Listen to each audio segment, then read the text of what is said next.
चलो next lecture शुरू करेंगे, कैपेसिटर्स इन पैरेलल। तो सीरीज का हमने कर लिया था, क्या फॉर्मूला आया था, 1/CS equals to 1/C1 plus 1/C2 इसी तरह, ठीक है। तो इनवर्स सम होगा सभी का। तो 3 कैपेसिटर्स हैं इस बार, C1 C2 C3 और पैरेलल में हमने लगा रखी हैं, ठीक है। और रेजिस्टेंस में ध्यान देना, रेजिस्टेंस में आप क्या देखते थे, VIR, इसमें आप क्या देखते हो, VC और Q, ठीक है। R की जगह C देख रहे हो और I की जगह Q। तो अब यहां ये इस तरीके से दिखा रखा है, इसका मतलब है यहां पे बीच में क्या है, कोई बैटरी है जिसका वोल्टेज कितना है, V, ठीक है। और 3 कैपेसिटर्स पैरेलल में लगा रखे हैं। अगर इसका वोल्टेज V है तो पैरेलल में वोल्टेज क्या हो जाएगा, डिवाइड हो जाएगा या सेम रहेगा, सेम रहेगा। पैरेलल में वोल्टेज क्या रहेगा, सेम। चार्ज क्या होंगे, डिवाइड। और सीरीज में वोल्टेज क्या होगा, डिवाइड। चार्ज क्या रहेगा, सेम।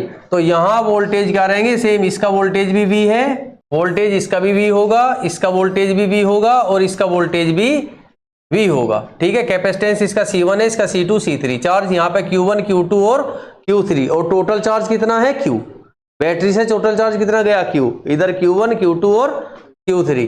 तो C इक्वल्स टू क्या होता है, Q by V। C equals to Q by V। अब यहाँ पे ये तीनों चीजें देखो, C क्या है हमारा C1, Q कितना है Q1 और V कितना है V। तो इसमें अगर ये फॉर्मूला हम लगाते हैं तो क्या लिखेंगे, C1 is equals to Q1 by V। अब इस पर लगाओ तो यहाँ पे क्या लगाओगे, C2 is equals to Q2 by V और इसमें लगाओगे तो C3 equals to Q3 by V। और टोटल वोल्टेज यहाँ है और टोटल में लगाओगे तो CP पैरेलल का जो कैपेसिटेंस होगा that is equals to Q total कितना है, Q divide by V total कितना है, V, ठीक है। तो total capacitance equals to total charge divide by total voltage. और चार्ज और वोल्टेज में से डिवाइड क्या हुआ, चार्ज। तो स्टार्टिंग भी कहां से करेंगे, चार्ज से। तो as Q is equals to Q1 plus Q2 plus Q3, ठीक है। और Q की वैल्यू कहां से मिलेगी, ये सारी वैल्यू इन फॉर्मूले से निकाल लो।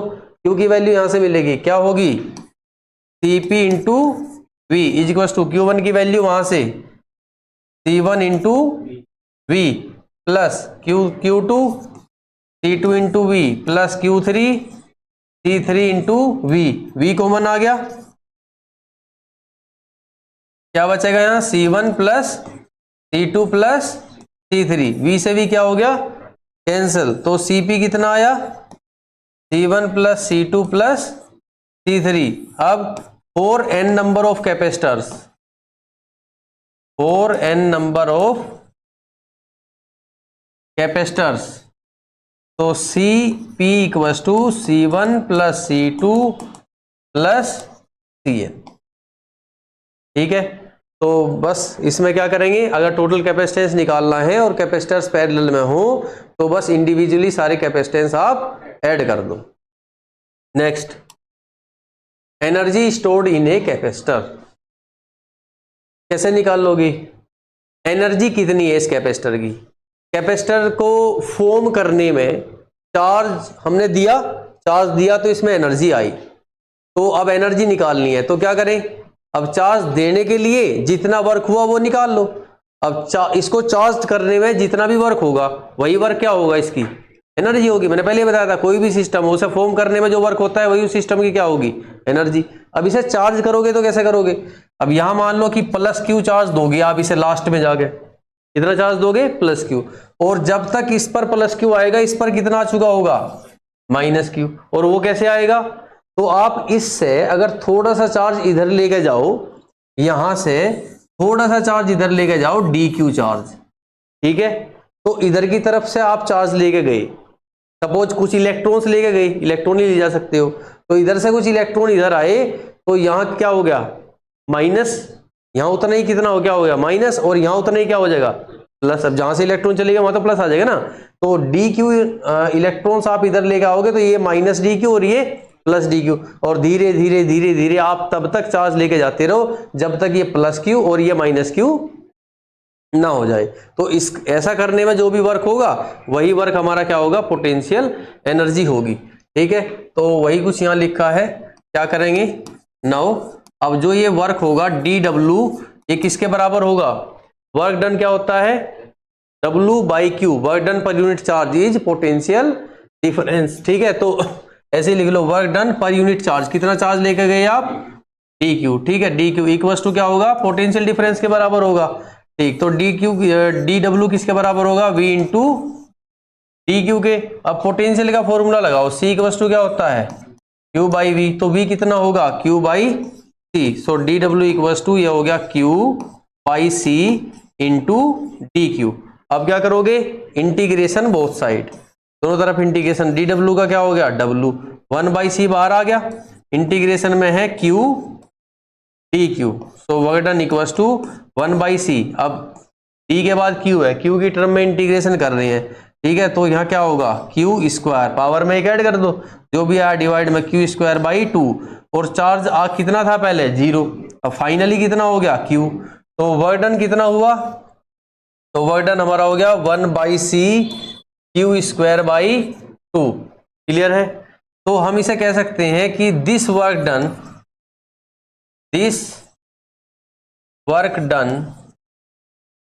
To charge the capacitor, to charge the capacitor is stored as its potential energy. यही इसकी पोटेंशियल एनर्जी के रूप में स्टोर हो गया। तो पोटेंशियल एनर्जी ऑफ कैपेसिटर क्या हो गया, ये 1/2 बाहर ले जाओ पहले, 1/2 क्यू स्क्वायर बाई, ये इसकी पोटेंशियल एनर्जी है। क्लियर है, अब ये तो एक फॉर्मूला आ गया, ये फॉर्मूला पोटेंशियल एनर्जी के किस में है, क्यू में और सी में। हम इसमें दो फॉर्मूले और फॉर्म कर सकते हैं इसके, एक बार तो क्यू की वैल्यू निकाल लो, रख दो, और एक बार सी की वैल्यू रख दो। कहां से, C equals to Q by V से। ठीक है, तो दो फॉर्मूले और आ जाएंगे। तो ये फॉर्मूला बहुत ज्यादा यूज नहीं होता, लेकिन डेरिवेशन करके यही आएगा अभी। तो कितना आया, 1/2 क्यू स्क्वायर बाई सी। अब देखते हैं, तो फॉर्मूला हमारा आया था कि potential energy of capacitor is 1/2 Q square by C, और हमें पता है कि सी इक्वल्स टू क्या होता है, क्यू बाई वी। तो यहाँ पे क्यू की वैल्यू रखो, क्यू की वैल्यू कितनी होगी, सी वी। तो पोटेंशियल एनर्जी को मैं कैसे लिख सकता हूं कि potential energy of capacitor is 1/2, अब क्यू का तो स्क्वायर है, तो सी स्क्वायर वी स्क्वायर बाई सी। अब एक सी से एक सी कैंसिल हो गया, तो पोटेंशियल एनर्जी का फॉर्मूला कितना आया, हाफ सी वी स्क्वायर। और ये फॉर्मूला जो है ना पोटेंशियल एनर्जी का, सबसे ज्यादा यूज आता है इसका। ठीक है, तो ये आप याद रखोगे हमेशा, हाफ सी वी स्क्वायर। एक फॉर्मूला और हम निकाल सकते हैं यहां से, वो कितना होगा, किसकी वैल्यू रखोगे, सी की। ठीक है, तो potential energy equals to half Q square, और सी की वैल्यू यहां से ले लो, क्या होगी, क्यू बाई वी। वी ऊपर आया, क्यू से क्यू कैंसिल हो गए, तो पोटेंशियल एनर्जी का फॉर्मूला आया हाफ क्यू वी। तीसरा फॉर्मूला ये है। ठीक है, अब इन तीनों फॉर्मूले में ये फॉर्मूला जो है वो सबसे ज्यादा इस्तेमाल आता है। Clear, next topic, common potential. अगर दो बॉडीज हैं, दोनों बॉडीज चार्ज्ड हैं, या एक बॉडी चार्ज है एक अनचार्ज्ड है, आप उन दोनों बॉडीज को कनेक्ट कर दो, चार्ज फ्लो करेगा। कैसे, कहां से कहां तक, हाई पोटेंशियल से लो पोटेंशियल की तरफ। ठीक है, तो कब तक फ्लो करेगा, जब तक पोटेंशियल इक्वल ना हो जाए। पोटेंशियल की प्रवृत्ति हाई से लो की तरफ फ्लो करता है। ठीक है, जैसे हाई ग्रेविटेशनल पोटेंशियल से वाटर फ्लो करता है लो ग्रेविटेशनल पोटेंशियल तक, लेकिन जब हाइट सेम होगी, ग्रेविटेशनल पोटेंशियल सेम है, डिफरेंस 0 है, तब वाटर का फ्लो क्या हो जाएगा, बंद हो जाएगा। ठीक वैसा ही है, चार्जेस भी वैसे ही करते हैं, हाई पोटेंशियल से लो पोटेंशियल की तरफ फ्लो करेंगे, और जब तक फ्लो करेंगे जब तक पोटेंशियल इक्वल ना हो जाए। जैसे पोटेंशियल इक्वल हो गया, चार्ज का फ्लो बंद हो जाएगा। ठीक है, और जब तक उस कनेक्शन में चार्ज चलता रहेगा, उसका फ्लो चलता रहेगा, जब तक उस कनेक्शन में करंट भी होगा। तो जैसे ही चार्जेस फ्लो करना बंद कर देंगे, करंट भी क्या हो जाएगा, 0। ठीक है, तो वैसे ही कुछ देखते हैं कि हमारे पास दो बॉडीज है, एक ये बॉडी है, एक ये बॉडी। इसका पोटेंशियल कितना है, V1, इसका पोटेंशियल कितना है, V2। अभी हम, इसका कैपेसिटेंस कितना है, C1, इसका कैपेसिटेंस कितना है, C2। इस पर सपोज चार्ज कितना है, Q1, इस पर चार्ज कितना है, Q2। ये सारी चीजें हैं, लेकिन कब है, बिफोर ज्वाइनिंग, जब तक हमने इन्हें ज्वाइन नहीं किया तब तक। वैसा कुछ पैरामीटर है भाई, कोई बॉडी है तो उसका कोई ना कोई कैपेसिटेंस भी होगा, कोई चार्ज भी कुछ ना कुछ होगा, और कुछ ना कुछ वोल्टेज भी होगा। तो इसका जो चार्ज Q1 है, कैपेसिटेंस C1 है और वोल्टेज V1 है। इसका चार्ज Q2, कैपेसिटेंस C2 और वोल्टेज V2। अब ज्वाइन करने के बाद, आफ्टर ज्वाइनिंग, ज्वाइन करने के बाद मुझे बताओ क्या इनका कैपेसिटेंस चेंज होगा? कुछ चार्ज इसमें से इसमें चला गया या इसमें से इसमें चला गया, नो मैटर, क्या इनका कैपेसिटेंस चेंज होगा? क्या कैपेसिटी चेंज होगी? नहीं होगी। कैपेसिटी कब चेंज होती है? जब हम फिजिकल पैरामीटर्स में चेंज करते हैं। लेकिन हमने तो कुछ चार्ज यहां से वहां चला गया, इसमें से इसमें आ गया, तो उससे उसकी कैपेसिटी का कोई भी अंतर नहीं आता। तो कैपेसिटेंस तो सेम है, इसका कैपेसिटेंस है C1, इसका C2। और जैसे कि मैंने कहा कि मैंने ज्वाइन कर रखा है, तो थोड़ी देर बाद इनका वोल्टेज क्या हो जाएगा? सेम। तो इसका वोल्टेज भी V और इसका वोल्टेज भी V, लेकिन चार्जेस बदल जाएंगे। इस पर Q1 चार्ज है, यहाँ Q2 है। सपोज एग्जांपल के तौर पर मान लो यहाँ 100 चार्ज है, इस पर कितने हैं? 50। तो थोड़ी से चार्ज इसमें से इसमें चले गई, ठीक है, तो दोनों के चार्जेस बराबर हो जाएंगे। वैसा नहीं है, हो सकता है बॉडी छोटी बड़ी हो, तो इसमें से 10 इसमें चले गए, तो यहाँ कितने बचे? 90। यहाँ कितने हो गए? 60, ठीक है, लेकिन चार्जेस तो बदल गए ना। अब यहाँ कुछ और है, यहाँ कुछ और है, और ऐसा 90 60 होने के बाद क्या है? सपोज की टोटल वोल्टेज क्या होगा दोनों का? सेम। अब चार्ज फ्लो करने हो गए बंद, तो दोनों, इनका चार्ज Q1 Q2 था, तो अब इनका चार्ज होगा Q1 डैश और Q2 डैश। लेकिन टोटल चार्ज जो पहले था, अगर मैं Q1 Q2 को जोड़ दूं, अब एक बॉडी पे जो भी चार्ज रहा हो, उस बॉडी पे जो भी चार्ज रहा हो, उन दोनों को जोड़ कर टोटल चार्ज निकाल ले ज्वाइन करने से पहले। तो ज्वाइन करने के बाद भी अगर आप टोटल चार्ज निकाल लोगे तो उसकी वैल्यू अलग होगी या सेम होगी? सेम ही होगी भाई। इसमें से कुछ थोड़ा बहुत उधर गया होगा या उसमें से कुछ इधर आया होगा, टोटल तो अभी भी वही होगा। जैसे 100 और 50 कितने? 150। अब इसमें 10 इधर चला गया, तो इधर 60 हो गया, इधर 90, तो टोटल तो अब भी कितना है? 150। और यही क्या होती है? Law of conservation of charge, जो हमने सबसे स्टार्टिंग में पढ़ा था पहले चैप्टर में, ठीक है। तो वहीं से स्टार्ट करेंगे कि जो चार्जेस हैं वे लॉ ऑफ कंजर्वेशन को फॉलो करते हैं। लॉ ऑफ कंजर्वेशन को फॉलो करते हैं, टोटल चार्ज जो ज्वाइन करने से पहले है वही ज्वाइन करने के बाद भी होगा। तो according to law of conservation of charge के हिसाब से total charge before joining is equal to total charge after joining.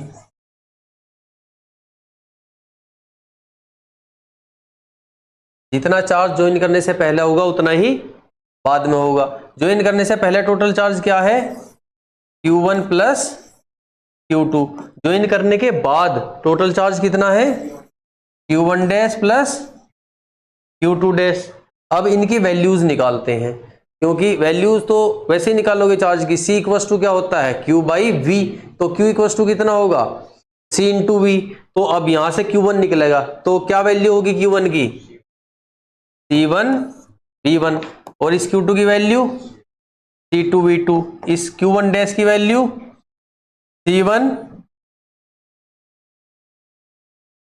C1 V और Q2 डैश की वैल्यू C2V। हमें क्या निकालना है? कॉमन पोटेंशियल, जो हमारा क्या है? V।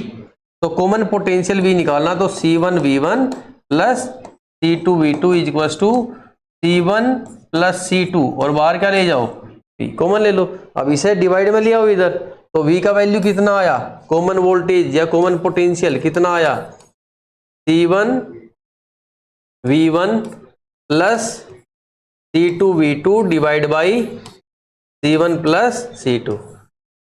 This is the common potential. अगर मैं दो कैपेसिटर्स को ज्वाइन करूं और ज्वाइन करने के बाद उन दोनों के पोटेंशियल सेम हो जाएं, तो उनके पोटेंशियल कितने होंगे? तो उनके पोटेंशियल क्या होंगे? C1 V1, ये C1 C2 क्या है? ये कैपेसिटेंस है इनके। V1 V2 क्या है? इनके वोल्टेज हैं जो ज्वाइन करने से पहले थी, ठीक है। तो अब C1 V1 plus C2 V2 by C1 plus C2 करेंगे तो वो कॉमन पोटेंशियल आ जाएगा जो दोनों का हो गया। क्लियर है point? Next loss of energy on sharing charges in capacitor. अब लॉस ऑफ एनर्जी क्या होगी, चलो देखते हैं। अब एक कैपेसिटर है, यही लेते हैं हम इसी में, या फिर मैं पैरेलल प्लेट कैपेसिटर भी बना लेता हूं, है ना। पहले क्या बनाए थे, स्फेरिकल कैपेसिटर, और अब पैरेलल प्लेट कैपेसिटर। तो ये कैपेसिटर्स हैं, ये दो कैपेसिटर थे, कब थे, बिफोर ज्वाइन करने से पहले। तो भाई इनका कैपेसिटेंस कितना था, इसका C1, वोल्टेज इसका कितना है V1, और चार्ज सपोज इस पे कितना है Q1, और ये C2, V2 और Q2, ऐसा कुछ था। फिर हमने इन्हें ज्वाइन कर दिया। आफ्टर ज्वाइन करने के बाद दोनों का वोल्टेज क्या होगा, V, चार्ज कितना होगा Q1 डैश और Q2 डैश, और कैपेसिटेंस अब भी कितना होगा C1 और C2, ऐसे ज्वाइन कर दिया इस वायर से। पॉइंट ये है कि इसका कुछ एनर्जी होगा, कैसे निकालेंगे कि इसका एनर्जी कितना है, हाफ CV², फॉर्मूला है हमारे पास। इसका भी कुछ एनर्जी होगा, दोनों को ऐड करो तो ज्वाइन करने से पहले टोटल एनर्जी हमारे पास आ जाएगी सिस्टम की। ज्वाइन करने के बाद इसकी कुछ एनर्जी होगी, इसकी कुछ एनर्जी होगी, वो भी निकाल सकते हैं। तो जब हमने इन्हें ज्वाइन किया था, when we join two capacitor of different potentials, तो इसमें चार्ज फ्लो हुआ था एक कैपेसिटर से दूसरे कैपेसिटर की तरफ, हाई पोटेंशियल से लो पोटेंशियल की तरफ। तो जब चार्ज फ्लो हो रहा था तो वायर के अंदर क्या होगा, करंट होगा। वायर में अगर करंट होगा तो किसी भी वायर में करंट होता है तो क्या प्रोड्यूस होती है, हीट एनर्जी। तो जो एनर्जी इसमें पहले थी वो एनर्जी क्या बाद में भी बचेगी, नहीं ना। करंट से जो हीट एनर्जी आई वो कहां से आई, एनर्जी है ना वो एक तरह की, तो सिस्टम में से ही तो निकली। तो जो टोटल एनर्जी पहले थी वही टोटल एनर्जी बाद में नहीं होगी, बाद की एनर्जी जो है कुछ कम होगी। तो वो कितनी कम होगी वो निकालनी है हमें, निकालनी है एनर्जी लॉस। कि दो कैपेसिटर्स को हमने ज्वाइन किया, ज्वाइन करने के बाद एनर्जी कुछ कम हुई, कितनी कम हुई, एनर्जी लॉस निकालना है। कैसे निकाल लोगे, total energy, initial total energy करो और फाइनल टोटल एनर्जी करो, और इनिशियल टोटल में से फाइनल टोटल सब्ट्रैक्ट कर दो, सिंपल है। तो क्या आ जाएगा, एनर्जी लॉस आ जाएगा। और वैसे में हमें जरूरत पड़ेगी कॉमन पोटेंशियल की, तो कॉमन पोटेंशियल का फॉर्मूला हमें पता ही है, वो कितना है, V equals to C1 V1 plus C2 V2 divide by C1 plus C2। तो एनर्जी लॉस निकालनी है, बस वहीं पे ध्यान देंगे कि energy loss that is equals to total initial energy minus total final energy. ठीक है, अब यहीं से स्टार्ट करो। टोटल इनिशियल एनर्जी बताओ, इसकी एनर्जी प्लस इसकी एनर्जी ऐड कर दो, बताओ इसकी एनर्जी कितनी है, फर्स्ट की half C1 V1 square plus half C2 V2 square. ठीक है, माइनस करना है फाइनल की एनर्जी को, half C1 V square plus half C2 V square. अब इसमें से क्या आ रहा है, V स्क्वायर कॉमन आ रहा है, ठीक है, और ये हाफ हाफ तो सारे में ही कॉमन है। तो वैसा कुछ लिखो कि energy loss is equals to 1/2, ये हाफ तो सारे में से बाहर ले लिया। अब ये big bracket C1 V1 square plus C2 V2 square minus V square, ये V स्क्वायर कॉमन आ गया, अंदर क्या बचा C1 प्लस C2 ब्रैकेट बंद। अब इस कॉमन पोटेंशियल का स्क्वायर है, यानी कि इसका स्क्वायर है, ये वैल्यू यहां रखो, यूज करो इस वैल्यू का यहाँ पे। तो एनर्जी लॉस हमारा होगा 1/2 C1 V1 square plus C2 V2 square minus ये होगा C1 V1 plus C2 V2 का whole square divide by C1 plus C2 का whole square multiply by C1 plus C2। अब इस C1 प्लस C2 से इसका एक पावर कैंसिल हो गया, तो इसकी एक ही पावर बचेगी। अब नेक्स्ट क्या होगा, एनर्जी लॉस कितना आ गया, is equal to half C1 V1 square plus C2 V2 square minus C1, हाँ क्या था, C1V1 plus C2V2 whole square, ठीक है, C1V1 plus C2V2 whole square divide by C1 plus C2, ये था। अब इसमें इसके डिवाइड में तो 1 है और इसके डिवाइड में ये है, हम क्या करेंगे नेक्स्ट, एलसीएम ले लेंगे, ठीक है। तो energy loss is equal to 1/2, LCM हमारा आ गया C1 प्लस C2। अब C1 प्लस C2 की मल्टीप्लाई इसमें होगी C1 plus C2 multiply by C1V1 square plus C2V2 square और माइनस, अब इसके स्क्वायर ओपन करो, जो भी आ रहा है माइनस करके लिखते रहो, minus C1 square V1 square plus C2 square V2 square, ये माइनस होगा यहाँ, minus C2 square V2 square और minus 2C1 C2 V1 V2, कुछ इस तरीके से, ठीक है। अब C1 की मल्टीप्लाई सारे में करो, फिर C2 की मल्टीप्लाई पूरे में करो, तो कितना हो गया, half C1 square V1 square plus C1 C2 V2 square plus C1 C2 V1 square plus C2 square V2 square minus C1 square V1 square minus C2 square V2 square minus 2C1 C2 V1 V2 divide by C1 plus C2। इससे ये दोनों cancel हो गए, ये बचे 3 terms, इनमें से C1 C2 क्या आ रहा है, कॉमन, तो एनर्जी लॉस कितना आ गया, हाफ, ये हो गया हमारा C1 C2 कॉमन आ रहा है, C1 C2, अंदर क्या बचा, V2 square plus V1 square minus 2V1 V2 और डिवाइड में C1 प्लस C2। अब इस 2 की मल्टीप्लाई इसमें कर दूं मैं, यहाँ पे एनर्जी लॉस इक्वल टू, अब यहाँ लिखूं C1 C2 और ये V2 माइनस V1 का whole square, A square plus B square minus 2AB, तो A माइनस B का होल स्क्वायर ऐसे लिख दूं, V2 माइनस V1 का होल स्क्वायर और डिवाइड बाई इस 2 का मल्टीप्लाई इसमें कितना आ गया, 2C1 प्लस C2। तो ये फॉर्मूला है हमारा किसका, एनर्जी लॉस का, क्लियर है। और कैपेसिटेंस के डेरिवेशंस खत्म होंगे सारे, क्लियर है। थोड़ा सा लेंदी है लेकिन है सिंपल, बस ऐसे करते रहो, कुछ नहीं है।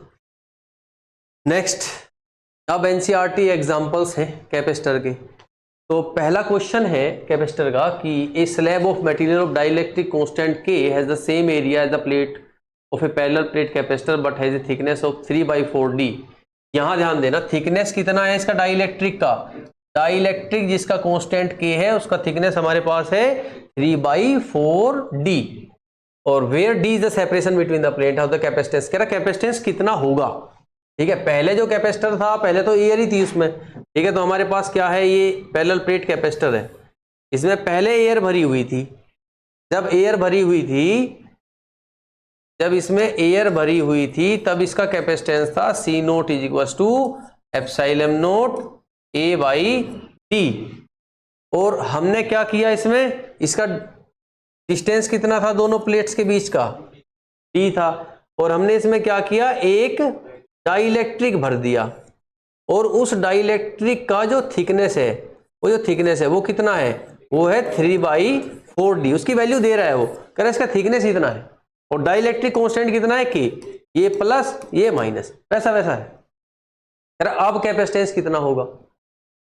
ठीक है। तो कितना कैपेसिटेंस होगा, सपोज उसका फॉर्मूला तो हमें पता है, क्या फॉर्मूला है कि कैपेसिटेंस होगा C इक्वल टू कितना होगा, epsilon naught A divide by T by K plus D minus T, ये फॉर्मूला है। और T की वैल्यू आपको दे रखी है, T की वैल्यू कितनी कह रहा है कि T हमारा कितना है, तो T हमारा है 3/4d, तो T की जगह ही रख दो और डेरिवेशन करते रहो, तो C is equal to epsilon naught A divide by T की जगह आ गया 3/4d और डिवाइड में k है प्लस d माइनस 3d/4। इसे सोल्व करो तो c is equal to epsilon naught a by 3d/4k और प्लस d/4। 4d एलसीएम लोगे 4d माइनस 3d/4 तो कितना आ गया d/4।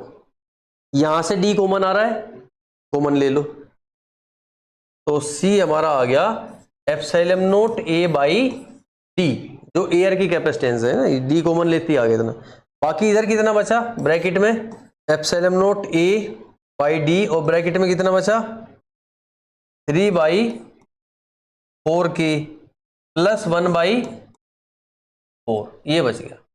तो c is equal to epsilon naught a by d, LCM लेंगे तो कितना होगा 4k और यहां कितना आ जाएगा 3 प्लस k।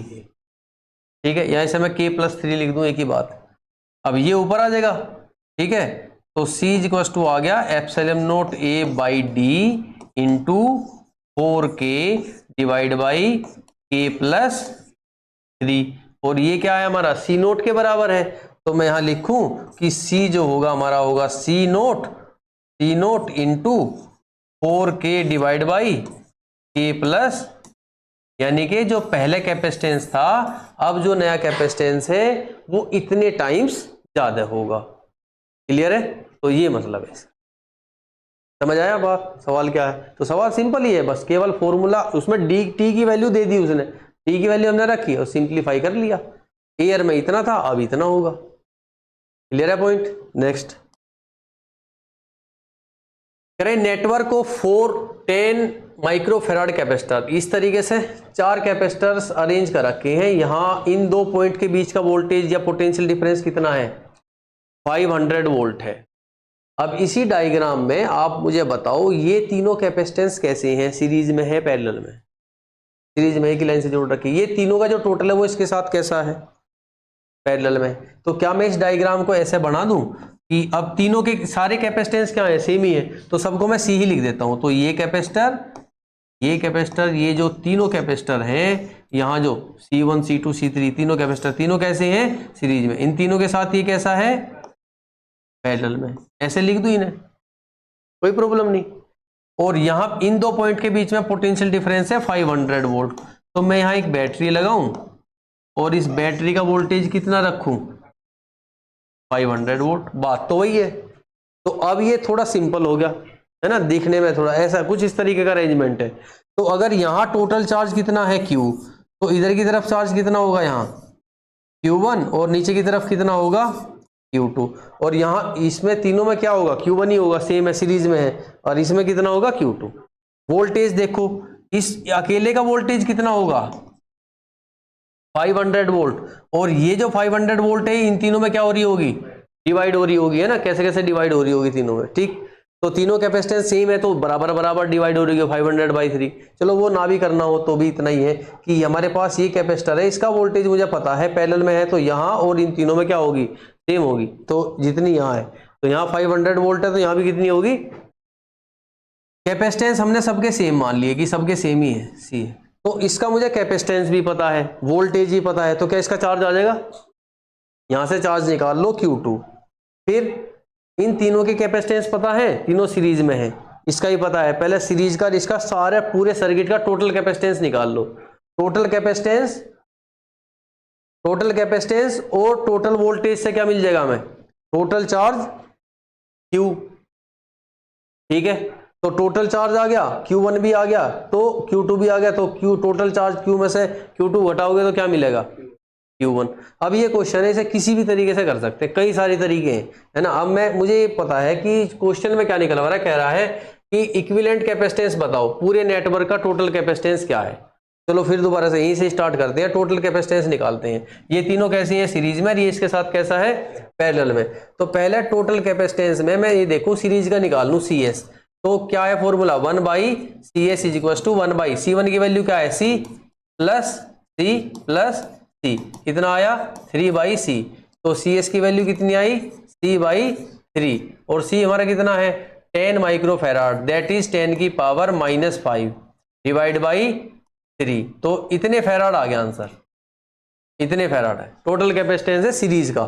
ठीक है, अब पैरेलल का भी निकाल लूं तो Cp इक्वल्स टू, अब पैरेलल में क्या होता है डायरेक्ट जोड़ देंगे हम सिंपली, तो इन तीनों का जोड़ कितना है, इतना है, और ये C/3 है, तो C/3 प्लस C कितना आया 4C/3, दैट इज 4 इंटू 10 की पावर -5 डिवाइड बाई 3 फैराड, इतना कैपेसिटेंस आ गया। तो ये टोटल कैपेसिटेंस है पूरे सर्किट का, तो टोटल कैपेसिटेंस आ गया हमारा, यही पूछ रहा था, ये पार्ट में खत्म हो गया। बी पार्ट कह रहा है चार्ज ऑन ईच कैपेसिटर, बताओ हर एक कैपेसिटर पे कितना चार्ज है। अब हमें बताना है कि यहाँ Q1 की वैल्यू कितनी है और Q2 की वैल्यू कितनी है। अब कैसे निकालेंगे Q1 Q2 कितना है, तो पूरे सर्किट का टोटल कैपेसिटेंस है ना, टोटल वोल्टेज है ना, तो टोटल कैपेसिटेंस और टोटल वोल्टेज से क्या आ जाएगा टोटल चार्ज, तो टोटल चार्ज निकाल लो। और पैरेलल में ये अकेला कैपेसिटेंस लगा हुआ है यहाँ, तो इस अकेले कैपेसिटेंस का वही वोल्टेज होगा जो इस बैटरी का वोल्टेज है, तो इसका वोल्टेज ही पता है और कैपेसिटेंस ही पता है, तो इसका चार्ज आ गया। अब इसके चार्ज आ गया, टोटल चार्ज आ गया, टोटल में से इसका चार्ज घटा दो तो ये चार्ज भी आ जाएगा। क्लियर है, तो पहले टोटल चार्ज निकालता हूं मैं Q, तो मुझे पता है कि C जो टोटल कैपेसिटेंस होगा, क्योंकि जो Cp आया वही हमारा टोटल कैपेसिटेंस है, तो टोटल कैपेसिटेंस हमारा होगा total charge divide by total voltage. तो टोटल चार्ज निकालना है तो ये होगा टोटल कैपेसिटेंस इनटू में टोटल वोल्टेज, तो टोटल कैपेसिटेंस कितना हमारा 4/3 इंटू 10 की पावर -5 और वोल्टेज कितनी है 500, तो कितना आया 20/3 इंटू 10 की पावर -3 कूलम, ये टोटल चार्ज आ गया। ठीक है, अब इस टोटल चार्ज की वैल्यू जो है 20/3 आई। ठीक है, समझ आई बात। अब मुझे क्या निकालना है Q2, अब Q2 की वैल्यू निकाल लेंगे 4Q2। अब किसके लिए करेंगे 4Q2, तो Q2 के लिए करते हैं, तो Q2 बराबर क्या होगा, यही होगा C इंटू में V, और V कितना है हमारा 500, तो Q2 is equal to C की वैल्यू है 10 की पावर -5 और V है हमारा 500, तो कितना आया 5 इंटू 10 की पावर -3 कूलम। ठीक है, तो ये हमारा आ गया Q2। अब क्या निकालना है Q1, 4Q1, तो Q1 की वैल्यू क्या होगी, that is Q minus Q2, और Q की वैल्यू कितनी है 20/3 इंटू 10 की पावर -3 और -5 इंटू 10 की पावर -3। अब यहां से 10 की पावर -3 में कॉमन ले लूं तो ये कितना होगा 20/3 -5 इंटू 10 की पावर -3, तो कितना आ गया 5/3 इंटू 10 की पावर -3, तो ये कितना होगा 1.66 इस तरीके से, है ना, इतने इंटू 10 की पावर -3 कूलम, तो मैं इसे लिख सकता हूं 1.7 इंटू 10 की पावर -3 कूलम। यहां से क्या आ जाएगा हमारा Q1, तो वही है टोटल कैपेसिटेंस पता था, तो टोटल कैपेसिटेंस टोटल वोल्टेज से टोटल चार्ज आ गया, टोटल चार्ज आ गया। ठीक है, अब ये जो कैपेसिटेंस है, यहाँ पे जो कैपेसिटर लगा हुआ था इसका मुझे कैपेसिटेंस भी पता है, वोल्टेज भी पता है, इसका चार्ज आ गया, टोटल में से इसका चार्ज घटा दिया। क्या और तरीके हो सकते हैं, बिल्कुल हो सकते हैं। ये तीनों कैपेसिटेंस क्या है सेम है, अगर सेम ना भी होते, सेम मुझे पता है कि तीनों कैपेसिटर सीरीज में है, इन पर तीनों का टोटल वोल्टेज कितना है 500, तो मैं तीनों का टोटल कैपेसिटेंस निकाल लूं, तो इन तीनों का जो टोटल कैपेसिटेंस है वो मुझे पता है, इन तीनों का टोटल वोल्टेज पता है, तो इन तीनों का टोटल चार्ज भी आ जाएगा। इन तीनों का टोटल चार्ज कितना है Q1, यहां से भी हो जाएगा क्वेश्चन। ठीक है, तो बहुत सारे क्वेश्चन है, सपोज इनके कैपेसिटेंस अलग अलग होते, इसका कैपेसिटेंस है 2, इसका 3, इसका 5, अब वोल्टेज टोटल कितनी है इन पर 500, तो इन तीनों का टोटल कैपेसिटेंस कर लो, इन सीरीज में इन तीनों कैपेसिटर का जो टोटल कैपेसिटेंस होगा उसकी वैल्यू एक जगह रख दो, फिर इन तीनों का टोटल वोल्टेज वो हमें पता है, इन तीनों का टोटल कैपेसिटेंस हमें पता है, तो इन तीनों का टोटल चार्ज आ जाएगा। जो भी इन तीनों का टोटल चार्ज होगा वो तीनों पर सेम है, Q1 है। सिंपल है। Next question, A 900 picofarad capacitor is charged bye 100 volt battery. हमारे पास क्या है, एक कैपेसिटर है और इस कैपेसिटर का जो वोल्टेज है भाई कितना है, 100 वोल्ट। इसकी कैपेसिटेंस कितनी है, C, दैट इज 900 पिकोफैराड, यानी कि 10 की पावर -12 फैराड। इस तरीके से कोई कैपेसिटर है।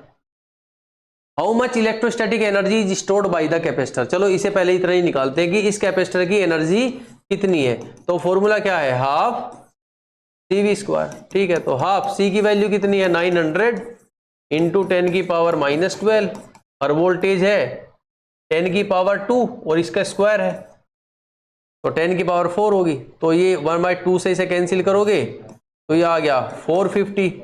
तो 450 इंटू 10 की पावर -8। अब पॉइंट यहां लगाना है, एक संख्या छोड़ गया, तो 4.50 इंटू 10 की पावर, यहां +2 करेंगे, -6 जूल। तो ये हमारी क्या आ गई, एनर्जी है ना, energy of that capacitor.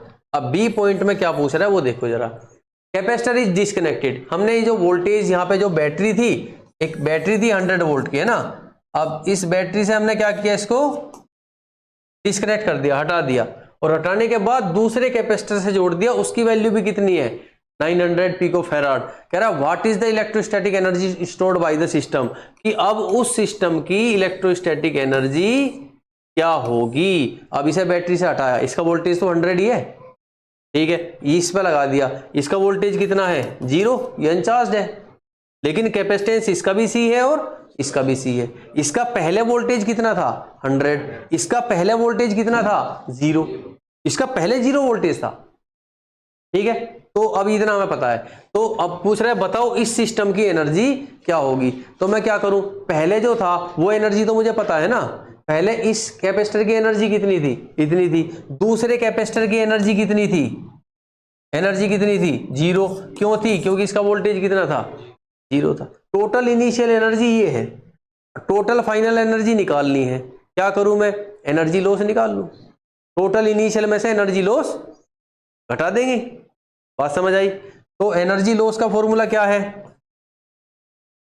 C1 C2 फिर V2 माइनस V1 का whole square divide by 2C1 प्लस C2। ठीक है, चलो ये यूज करेंगे। तो अब energy loss that is equal to C1 C2 दोनों इसी सेम है ना। तो कितना हो गया, C², V1 V2 minus V1 का स्क्वायर करो या V1 माइनस V2 का स्क्वायर करो, आंसर सेम ही आएगा। तो ये कितना था, 100 माइनस 0 का स्क्वायर कितना हो गया, इंटू 10 की पावर 4 डिवाइड बाई 2C1, यानी कि C प्लस C कितना आया, 2C। ठीक है, एक C से एक C क्या हो गया, कैंसिल। तो energy loss is equal to C की वैल्यू है 900 इंटू 10 की पावर -12 इंटू 10 की पावर 4 डिवाइड बाई 4। अब 4 से इसे डिवाइड करेंगे तो ये आ जाएगा 225। तो एनर्जी लॉस हमारी आई 225 इंटू 10 की पावर -8। ठीक है, तो ये पॉइंट अगर मैं यहां लेता हूं तो कितना आया, 2.25 इंटू 10 की पावर -6। इतने जूल एनर्जी लॉस आया। अब मुझे निकालनी फाइनल एनर्जी सिस्टम की, तो वो कैसे निकलेगी, initial energy minus energy loss. Initial में से एनर्जी लॉस घटा दो, फाइनल आ जाएगी। तो इनिशियल कितनी है, 4.5 इंटू 10 की पावर -6, और माइनस करेंगे 2.25 इंटू 10 की पावर -6। तो आंसर होगा 2.25 इंटू 10 की पावर -6 जूल। बात समझ आई, क्लियर है। तो बस यही थी हमारी एग्जांपल्स। अब नेक्स्ट हम करेंगे इसकी एक्सरसाइज।